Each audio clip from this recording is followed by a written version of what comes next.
Hello, welcome to प्रथम IAS. तो आज हम लोग बात करने वाले हैं इस पार्टिकुलर वीडियो में इंटरनेशनल ड्रॉट रेजिलियंस अलायंस के बारे में, दैट इज़ आईडीआरए। तो कोशिश करेंगे जानने की एक्चुअली कि आईडीआरए का इनिशिएटिव क्यों लिया गया और किसने और कौन कौन सी कंट्री ने इस पार्टिकुलर अलायंस बनाने में अपनी महत्वपूर्ण भूमिका निभाई है और अभी कहाँ पे इस पार्टिकुलर अलायंस का फॉर्मेशन किया गया है। तो सारा डिटेल्स में जानने की कोशिश करेंगे, बट बिफोर स्टार्टिंग हम आप लोग के लिए एक क्वेश्चंस लेकर के आए हैं। यहाँ पे आप इसको सॉल्व कीजिएगा पॉज करके। क्वेश्चंस है, consider the statement with respect to the national commission for protection of child rights, that is NCPCR। The first statement is it is a statutory body set up in 2007। और दूसरा, क्या ये administrative control of ministry of women and child development के अंदर आता है। तो आपको बताना है कि इसमें से कौन कौन से स्टेटमेंट सही है और ऑप्शन चूज करना है पॉज करके। तो चलिए स्टार्ट करते बिना किसी देरी का। बट बिफोर स्टार्टिंग, आप लोग हमारे चैनल को सब्सक्राइब नहीं कर रहे हैं, please do subscribe my channel अगर आप लोग को अच्छा लग रहा है तो, ठीक है। तो देखिए, न्यूज़ में इसलिए है क्योंकि at the initiative of Senegal and Spain, आपको पता होगा कि अफ्रीका में सेनेगल एक कंट्री है, ठीक है, उनके रिक्वेस्ट पे और स्पेन के रिक्वेस्ट पे 25 कंट्रियों से ज़्यादा देश की लीडर्स और 20 ऑर्गेनाइजेशन ने मिल कर के लॉन्च किया है, that is IDRA, that is international drought resilience alliance. कहाँ पे? तो अभी आपको पता है इजिप्ट में COP27 की मीटिंग चल रही है। शर्म एल शेख बहुत ही इंपॉर्टेंट पोर्ट सिटी है और एग्जाम पर्सपेक्टिव से याद रखिएगा आप लोग कि COP27 that is conference of parties, ये united nation framework of climate change convention का हो रहा है, ठीक है, इजिप्ट में हो रहा है। बट उससे पहले यहाँ पे आप देख सकते हैं, ये सेनेगल की मैप है। सेनेगल की राजधानी डकार है, ठीक है, और ये नॉर्थ अटलांटिक ओशियन के ईस्टर्न साइड वाली जो कोस्ट है वहाँ पे है, ठीक है। अगर इसके बॉर्डर देखिएगा तो इनके नॉर्थ में मॉरिटानिया कंट्री है, फिर इसके ईस्ट में माली है और एक सेनेगल के जस्ट बीच में केवल अटलांटिक से उनका शेयर यहाँ पे हो रहा है, गाम्बिया, द गाम्बिया कंट्री है। फिर इनके नॉर्थ में गुवेना बिसाओ है और गुवेना है, ठीक है। तो लगभग ये 5 कंट्री के साथ अपनी बॉर्डर शेयर करती है और इसकी राजधानी कहाँ पे? डकार में, तो याद रखिएगा। अब अलायंस के बाद बात कर लेते हैं, ठीक है। देखिए, इस अलायंस का जो मेन एम है वो क्या है कि पॉलिटिकल इम्पेटस देना, सारे लीडर्स मिल करके जो लैंड रेजिलियंस हो सके, किस चीज़ के अगेंस्ट? तो ड्रॉट के अगेंस्ट, या जो क्लाइमेट चेंज के कारण से जो लैंड की डिग्रेडेशन हो रही है, उस पार्टिकुलर चीज़ों को क्या करना है? बचाने की कोशिश करना है at the political level of the top leadership of a given country, ठीक है। और ये कब तक? तो 2030 जो सस्टेनेबल डेवलपमेंट गोल रखा गया है यूनाइटेड नेशन का, उसके पार्टिकुलर टाइम पीरियड तक इसकी एम रखी गई है। ये जो एक न्यू पॉलिटिकल कमिटमेंट बोस्टर्ड करता है अलायंस, किस चीज़ के लिए? ताकि आप जो ड्रॉट है, क्लाइमेट चेंज से जो लैंड की डिग्रेडेशन हो रही है, इन चीज़ से निपटने के लिए। और यहाँ पे यूरो 5 मिलियन की एक सीड फंड अनाउंस किया है स्पेन के मदद से, ठीक है। और केन्या ने कमिटमेंट किया है कि भाई हम प्लांट लगाएंगे 5 billion tree in next 5 year और 10 बिलियन ट्री इन 10 ईयर्स, ठीक है।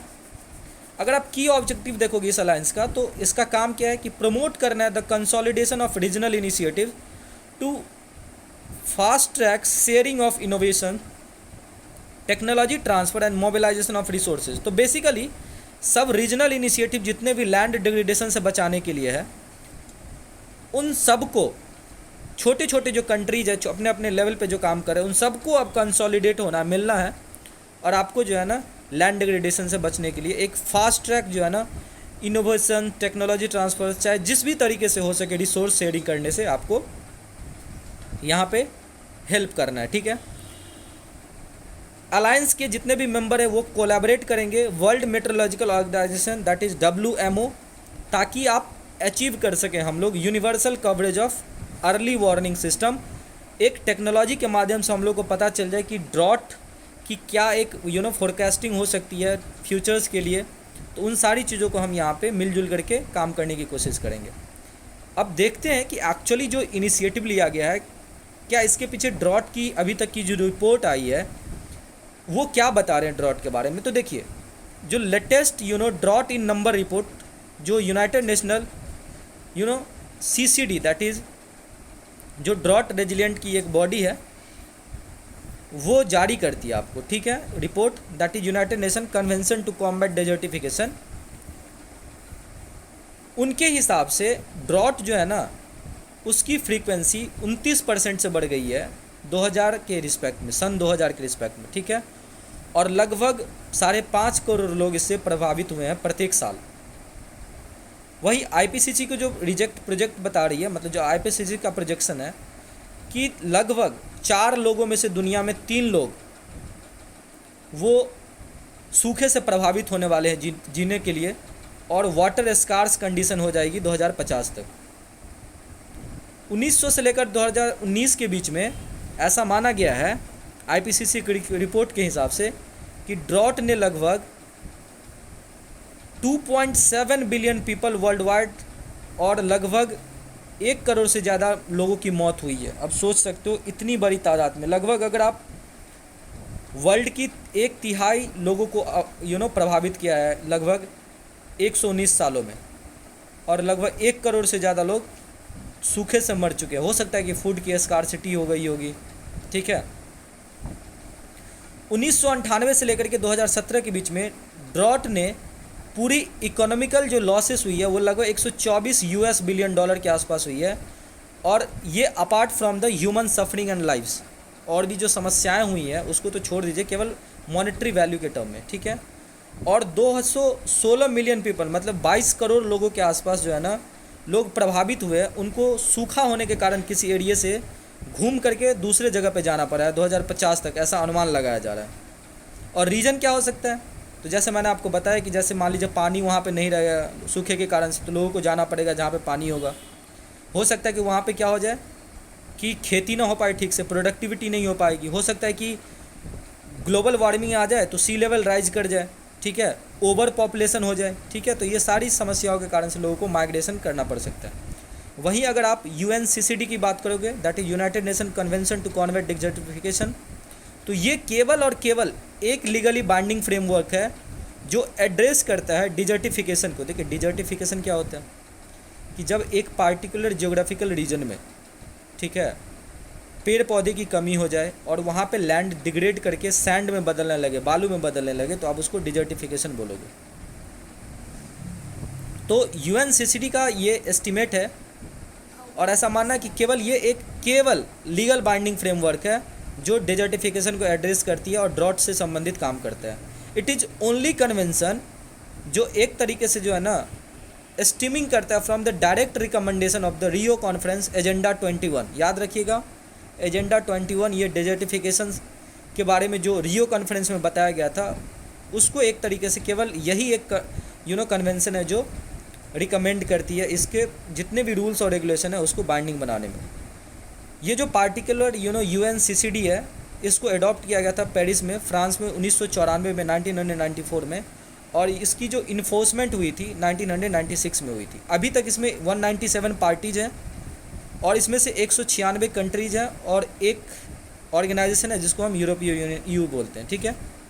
इसकी परमानेंट सेक्रेटरीट बोन जर्मनी में है, और जो कॉन्फ्रेंस ऑफ पार्टीज COP है, इसको इस्टेब्लिश किया गया था by the convention as its main decision making body. The COP has been meeting biennially since 2001 and has held 14th season. अभी जो हाल ही में UNCCD की जो COP15 की मीटिंग हुई है, ये 9 से लेकर के 20 मई तक 2022 में एब्दिजान कोटे दिवोरे में हुआ है, ठीक है। अगर आप UNCCD की बात में और बात करोगे तो यहाँ पे बताया गया है, ठीक है। और देखिए एक चीज़ मैं आपको बता देता हूँ कि इसी के अंतर्गत जो है ना 2022 की जो थीम थी, इसका थीम क्या था, लैंड लाइफ लेगेसी फ्रॉम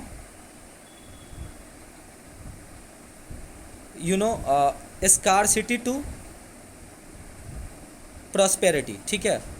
और एक यहाँ पे सेव सॉइल कैंपेन है जो हमारे सदगुरु हैं, आपको पता है ईसा फाउंडेशन बहुत ही फेमस फाउंडेशन है, उनके द्वारा जो है ना सेव सॉइल कैंपेन स्टार्ट किया गया था। किस पे, तो 2022 की जो ये UNCCD COP15 की मीटिंग हुई थी एब्दिजान कोटे दिवोरे में, तो वहाँ पे इन्होंने प्रपोज किया था कि इनका मेन एम क्या था, ये आपको पूरे एक तरीके से जो यूरोप है, उसके बाद मिडिल ईस्ट है, और जो आपकी साउथ ईस्ट एशिया, वहाँ पे लगभग मोटरसाइकिल पे ये कैंपेन कर रहे हैं। और इनका मेन काम है कि जितने भी हेड लीडर्स हैं उनसे जा कर के मिलना, और पूरे दुनिया में जितना खेती होता है ना, उसमें से कम 3 से 6% लैंड पे जो है ना ऑर्गेनिक खेती हो, उन्हीं पे इनका विचार एक तरीके से करना है, ठीक है। और एक इम्पॉर्टेंट चीज़ मैं आपको और बता दूं कि सेनेगल के जो राष्ट्रपति प्रेसिडेंट है वो मैके साल है, और जबकि आपका स्पेन का, ठीक है, स्पेन के जो प्रधानमंत्री उनका नाम पेड्रो सैंचेज है। तो आप ये चीज़ याद रखिएगा, ठीक है। तो उम्मीद करते हैं सेशन अच्छा लगा, और हम चलते हैं हम अपने एक्सप्लानेशन की तरफ जो MCQ का है। तो देखिए NCPCR, यहाँ पे देख रहे हैं आप, national commission for protection of child right, that is an Indian statutory body जिसको इस्टेब्लिश किया गया था एक पार्लियामेंट एक्ट के द्वारा, जो commission for protection of child right act 2005 था, और ये ministry of women and development के अंतर्गत आता है, और इसकी जो ऑपरेशनल स्टार्टमेंट हुई थी 2007 में। तो उम्मीद करते हैं सेशन अच्छा लगा, और अच्छा लग रहा है तो प्लीज़ हमारे चैनल को सब्सक्राइब कीजिए, and don't forget to recommend your friends, ठीक है। और डिस्क्रिप्शन में टेलीग्राम की लिंक दी हुई है, आप प्लीज़ वहाँ से हमारे चैनल को ज्वाइन कर लीजिए। Thank you so much for watching this video.